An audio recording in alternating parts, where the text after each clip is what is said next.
is Minji and I'm the Public Relations Officer of the Global Issues Network. And my name is Nod, and I'm the Human Resources Officer. Welcome to Servas 11 hosted by ISB. We're going to be your MCs for the event. Although COVID-19 has prevented us from interacting with each other, the ISB Servas Planning Committee has managed to make it possible for us to be here live and together on this campus today.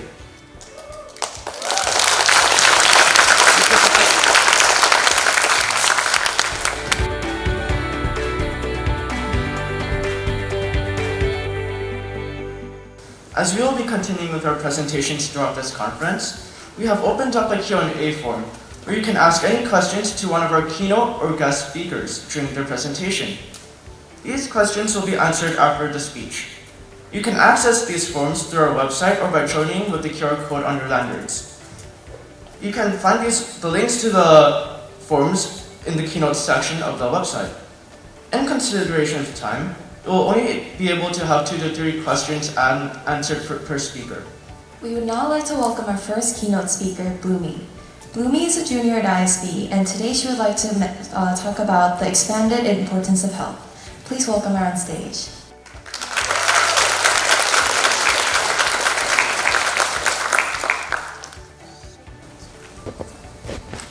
Today, I'm here to talk about health. And before I introduce myself, what my name is, and what my intentions are today, let me reiterate my first sentence. Today, I'm here to talk about health. Now, what first came to your mind when I said the word health? For some of you, it might have been hospitals, or it was doctors, a Red Cross, perhaps it was COVID-19, vaccines. For some others, it might be something like mental health, or being healthy, or exercising. Now, unfortunately, according to World Health Organization, you're not wrong, but you're not completely right either. The World Health Organization defines health as a state of complete physical, mental, and social well-being, and not merely absence of disease or infirmity. This definition has not been amended since 1948. Often coupled with the term health is the term medicine. Medicine can be defined as the social institution responsible for treating disease and restoring or improving the health of a population. Now, how does medicine approach health? How does medicine improve health? Because what I believe and what I am here to advocate for today is a more holistic approach to healthcare. Hi everybody, my name is Bloomy. I'm a junior today at ISB, and today I'm here to talk about social medicine. Now, I know we just did 2 definitions, but I promise this is the last one, just one more. Social medicine. Social medicine can be defined as the organized investigation of social, genetic, and environmental factors influencing human disease and disability. Essentially, social medicine believes that health is as much of a social issue as it is a scientific one. Now that we kind of get the gist of social medicine, let me introduce to you the question of today's presentation. Why do people still die young? Let me repeat that. Why do people still die young? I want you to answer that question right now in your minds and keep it in your head throughout this entire presentation, because we will be revisiting it at the end and see if your answer has changed. So I'm just going to give like 5 seconds. Think about the question. Think about why you right now think that people still die young. So here's a quick hypothetical story. Yesterday, a child in the United Kingdom under 5 years old died. Think about how you feel about that. Let that sink in. And here's another story. Yesterday, a child in the Democratic Republic of Congo under 5 years old died. Or actually, here's a more realistic version of this story. 715 children under 5 years old in the DRC died every day. How do you feel about that? Better yet, how do you think society reacts differently to these 2 situations? Because life is life, and life holds value no matter where you are, and yet people would react differently. Why is that? Why is it that when we look at the child in the United Kingdom, we call it a family tragedy? But when we look at the children in the DRC, we call it an inevitable outcome of our global inequalities? Well, the answer, I believe, lies in what killed them, or at least what you, me, and society perceives as what killed them. the United Kingdom has a GDP of $2.708 trillion US dollars and healthcare funding of approximately $240 billion US dollars. DRC has a GDP of $49.87 billion US dollars and healthcare funding of approximately $1.65 billion US dollars. And these are their child mortality rates. 4.3 per 1,000 live births in the UK and 84.8 per 1,000 live births in the DRC. And so when we look at the situation in the United Kingdom, when we look at a child that died in the UK, we are able to call it an outlier. Children in the UK don't usually die this young. But when we look at the children in the DRC, we see it as something that is normal, even when it's not supposed to be. When we look at the United Kingdom, we are able to blame it on our science.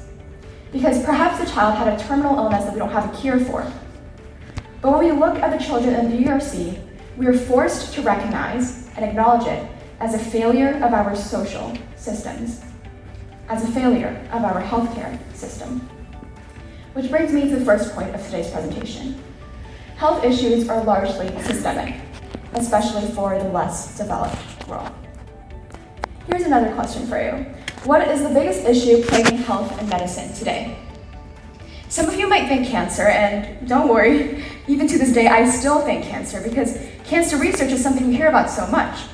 Finding the cure for cancer seems to be the pinnacle of medicine, and don't get me wrong, it is, but at the same time, how much does cancer affect deaths? Well, in the US, cancer is the leading second cause of death, followed by heart disease. But what about globally? Well, here's the global chart. First, we have heart disease. Second, we have stroke. And cancer isn't third. Cancer isn't fourth. Cancer is sixth on this list. And what we have to recognize is oftentimes the scientific research that we so often celebrate only addresses the issues of predominantly developed countries. Because these top three leading causes of deaths, heart disease, stroke, obstructive pulmonary disease, are all diseases and illnesses that we have the cures for. We have the means to diagnose them. We have the means to treat them. And yet they still remain as our top charters as the leading causes of deaths, which leads me to my second point today. Scientific research means nothing without sufficient social structures to cater them to people. I can see a lot of you, actually I can't really see anything from up here with the spotlight, but I'm gonna assume that a lot of you here wear glasses. And in fact, 2.6 billion people are short-sighted. But how accurate are these numbers? Because how many people are short-sighted but don't know it? And you may be thinking, how can you be short-sighted and not know it?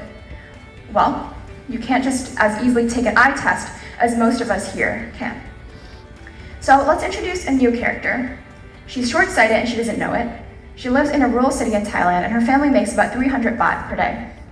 She doesn't have her insurance because her school doesn't cover that because she goes to a public school and she has to help her family work. So let's examine her situation. What are the choices that she has? She can't go to a private hospital. Obviously, these are extremely expensive. She could go to a public hospital if it was at 6 hours of waiting time and a 3 hours drive to the nearest hospital from where she lives. And she doesn't even have a car, and she would take the bus if it didn't run on limited hours and if she had no time to sacrifice to actually take the bus. But these aren't even the biggest issues, because maybe she doesn't even recognize the symptoms of short-sightedness. Or maybe she does, and she doesn't recognize how important it is to, for example, go to the hospital and get an eye test. Because perhaps she does not, and most chances are she most likely does not, and is not able to sacrifice the time, energy, and money to go to something that she sees as a privilege. And so she sits in her classroom, she can't see the whiteboard, she gets frustrated, and her education is obstructed from something as simple as short-sightedness.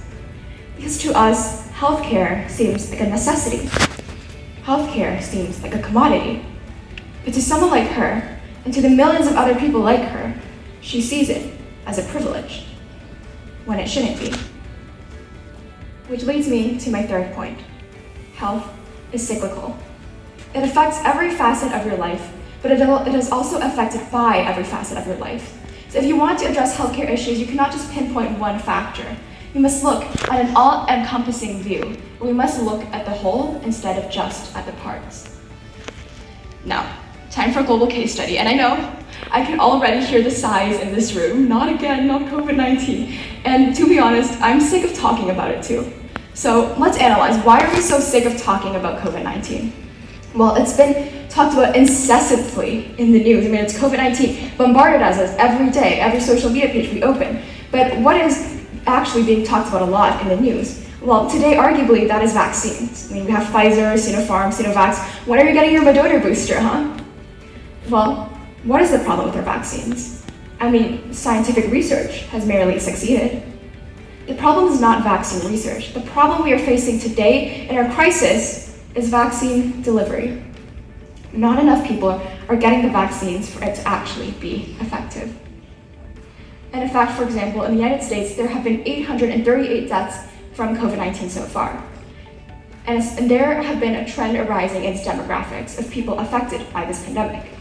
According to this study by The Lancet, they found that people of lower income are 5 times more likely than their higher income counterparts to get COVID-19.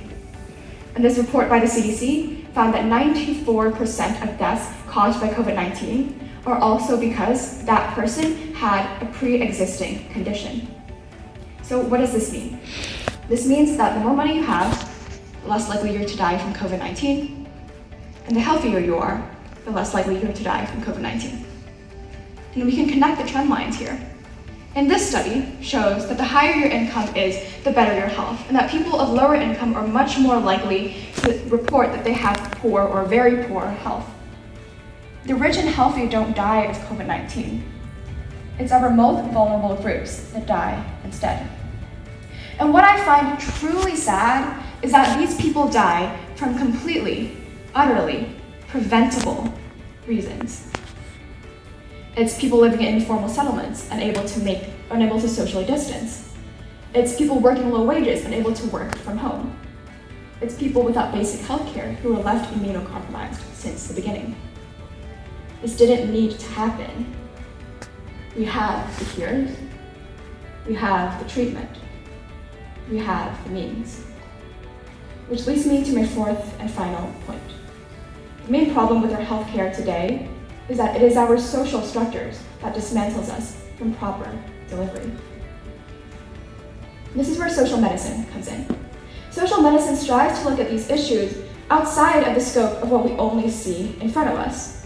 So when we look at the children in the Democratic Republic of Congo, we don't just call it an inevitable outcome of our global inequalities. We are forced to confront it, we are forced to acknowledge it, we are forced to recognize that it is not, in fact, inevitable. That we must face this, and we must recognize that it is a systemic issue ingrained in our institutions. And so when we look, I'm sorry, you can't really see the words on the slide here, but basically, in a conversation without social medicine, we tend to say, we need more hospitals, or we need more doctors. But in a conversation with social medicine, we look broader than in that scope. We question our infrastructures, how they might not do enough to accommodate demand. We look at our transport system, how they may not allow people to access such infrastructures. We look at our education system, which might not do enough to keep kids in school and reinforce the importance of health. We look at other global issues like poverty, lack of education, discrimination, and find the connection to health. And so when we are approaching from a social medicine lens, we make sure we look at our infrastructure, at our transport system, at our economy, at our familial institutions, at our education, and so many other things. And instead of just putting the burden, the blame, and the responsibility on our doctors, nurses, and healthcare workers, we strive to hold everybody accountable. Politicians, policymakers, construction companies, pharmaceutical companies. Which leads me back to today's main question. Why do people still die young? I'm going to give you a few seconds to answer that again and see if your answer has changed. I'm sorry to disappoint, and I myself find this extremely frustrating when people do this, but hate to break it, that the answer is that there is no answer. And that's the main point of today's presentation, is that when you're faced with a question like, why do people still die young? There's absolutely no way that you can encompass all of the factors that contribute to this problem in one sentence. And so if you didn't have an answer, or if you had 10 million answers, that is the goal of my presentation today. is to recognize there is no way we can solve an issue like this with one sentence. And this is where the social medicine mindset comes in. You might be thinking, I'm not a doctor, I'm not a nurse, maybe you don't even do service related to healthcare, maybe you don't even care about science, and that is completely valid and okay, but there's one thing that I ask for you to take away today and for the rest of the conference is the social medicine mindset. Whatever issue you're striving to solve, I want you to ask yourself, what causes this issue? And then keep going with that, keep tracing the steps until you get to the root cause about what actually causes the issue. And instead of just striving to address a short-term effect, look at the long term. Look at the more global and comprehensive scope of whatever issue you're trying to address. And in fact, actually, my statement previously about how some people might be thinking that I'm not working towards health is slightly incorrect. Because we are all, to a certain extent, working towards better health. You might not even know it, but that was the point of the presentation. It was to show that even if you do research or service in something related to, let's say, education, mental health, maybe you're doing climate activism, or you're doing gender equality, all of this is to a certain extent striving to address either a physical, social, or mental health of people. In essence, when you think of health, I ask you to think bigger. Thank you.